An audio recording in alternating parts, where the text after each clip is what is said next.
Hello, traders. FX Pip Collector here. Today is Monday, September 15th, and this is my PM recap for the US dollar yen, and we are on the 1 hour time frame.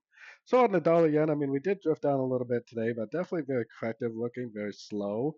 I'm starting to think that this is maybe like an A, and this is going to end up being like a wave B. Maybe it does sweep these lows, maybe it makes a little bit of a higher low. It seems like it potentially could go up and make like a wave C. We got a lot of big dollar news later on this week, so it would actually be a perfect setup if it did make an ABC Kretzen, maybe giving us the end of a Kretzen on the higher time phase back here, and then maybe the big news on Wednesday will actually cause this to continue the higher time frame downtrend. Either way, I personally would definitely still be leaning towards shorts. If this up here really is the end of a Kretzen, it could just keep on going down.